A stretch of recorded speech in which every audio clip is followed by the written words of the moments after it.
É psiquiatra de profissão. Como escolheu a sua profissão? Que conselho dá aos jovens quando se deparam com tantas pressões dos pais, notícias de desemprego, vocação, saídas profissionais?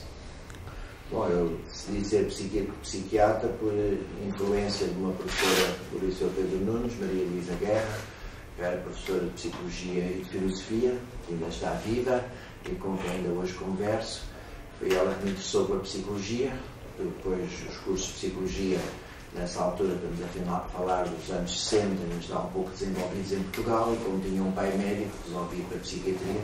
Mas fui para a Medicina já com a ideia de seguir Psiquiatria, mas poderia ter sido psicólogo também. O conselho que eu dou às pessoas é, em primeiro lugar, que se imaginem 20 anos depois. Portanto, quando uma pessoa tem 14 ou 15 anos e tem que começar a fazer escolhas nas áreas do 10º ano, é procurar imaginar-se, portanto, com 35 anos, e ver como é que se concebe nessa altura, e sentir um desejo muito forte de ter uma determinada profissão. Acho que isso é o principal.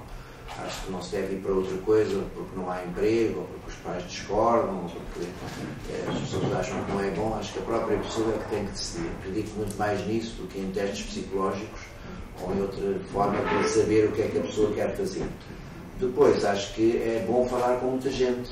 Algumas escolas já têm várias profissões que vão lá falar da vida dessas pessoas, e acho que é útil, portanto, contatar com muita gente e ver como é que as pessoas vivem a sua profissão. Acha que os jovens de hoje em dia estão, por assim dizer, mais sujeitos a distúrbios como bullying, anorexia, problemas relacionados com a sexualidade ou suicídio do que há umas décadas atrás? Pela mudança dos tempos, pressão dos colegas, publicidade, internet, meios de comunicação social? Não acho nada disso.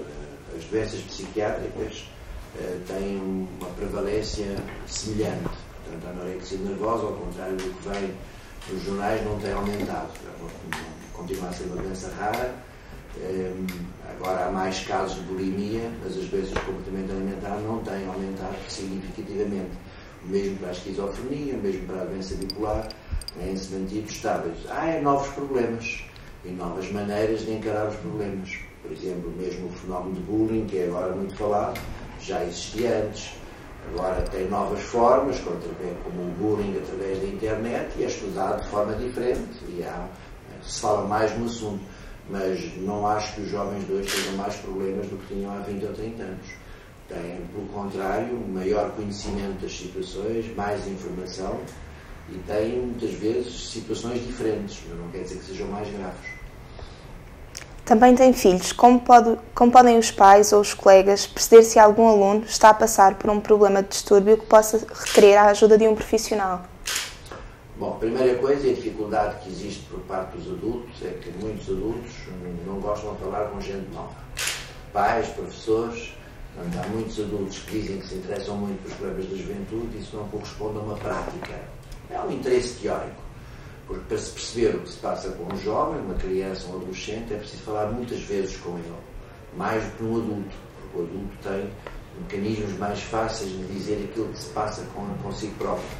Nos adolescentes e nas crianças, muitas vezes é através de um comportamento que nós sabemos que a pessoa não está bem, ou porque deixa de comer, ou porque deixa de dormir, ou porque toma drogas, ou porque tenta o suicídio.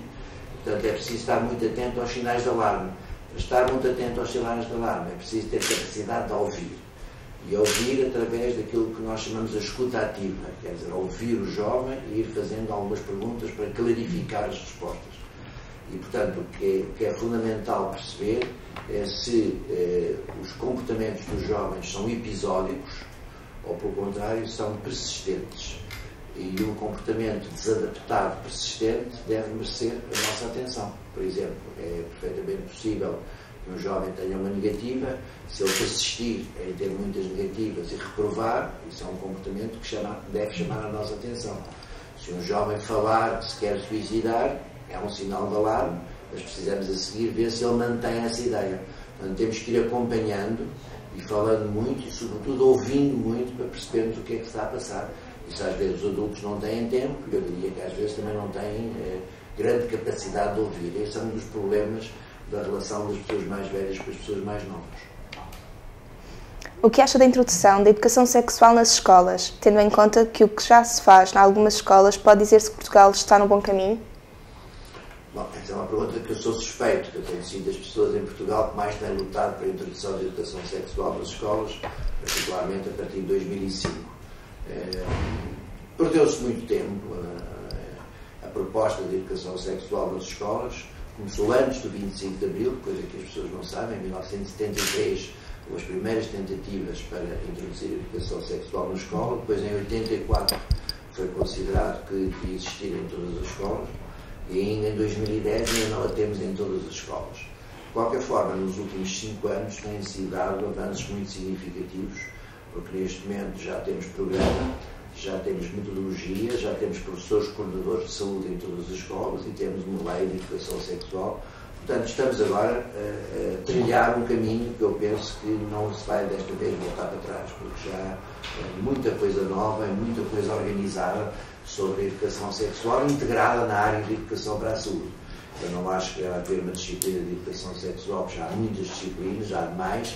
Acho é que é importante que esta área seja introduzida junto à educação para a saúde, como a educação alimentar, a educação contra o uso de álcool e drogas, a educação contra a violência. Portanto, acho que deve haver na escola uma área de educação para a saúde em que esteja também presente e seja importante a educação sexual. Em relação aos jovens, quais são os casos mais frequentes que lhe aparecem no consultório? Qual o caso que mais o marcou e porquê? Bom, os casos mais frequentes são os casos de ansiedade e depressão, são as patologias psiquiátricas mais frequentes. Portanto, são jovens que têm problemas de ansiedade em relação aos estudos, em relação à família, em relação ao grupo de jovens, e os casos de depressão. A depressão é uma doença, essa sim agora mais frequente, portanto há muitos jovens que aparecem com depressão e com ansiedade. Há muitos casos que marcaram, portanto, talvez aquilo que me tenha impressionado mais foi uma intervenção domiciliária que nós fizemos num jovem que estava fechado em casa e que nós fizemos durante bastante tempo entrevistas com a família, em que ele não participava, e através de, digamos, 12 ou 13 idas lá à casa, conseguimos que ele depois começasse a participar nessas reuniões com a família e depois hoje em dia tem uma vida normal. Significa que deu muito trabalho, mas valeu a pena, e infelizmente não se pode fazer isso para todos os jovens que o necessitariam de fazer, porque isto consumiu muito tempo, mas é uma prova de que não se deve desistir, porque parecia a princípio uma situação que ia terminar num internamento compulsivo. Portanto, ele ia ser obrigado a ser internado, e através desta atividade persistente de ir lá à casa nós conseguimos remover esta situação de casa e pô-lo na escola. Como era o Daniel Sampaio, aluno do ensino secundário, rebelde, certinho, tem alguma peripécia que queira contar aos leitores da Fórum Estudante? Não, há muitas histórias. Eu nunca fui muito certinho. Eu era, como estudante do secundário, eu era muito contestatário. Temos que perceber, estávamos em época de Salazar. E eu pertencia a uma coisa chamada Comissão Pró-Associação dos Liceus, que era um movimento associativo dos liceus, das escolas secundárias.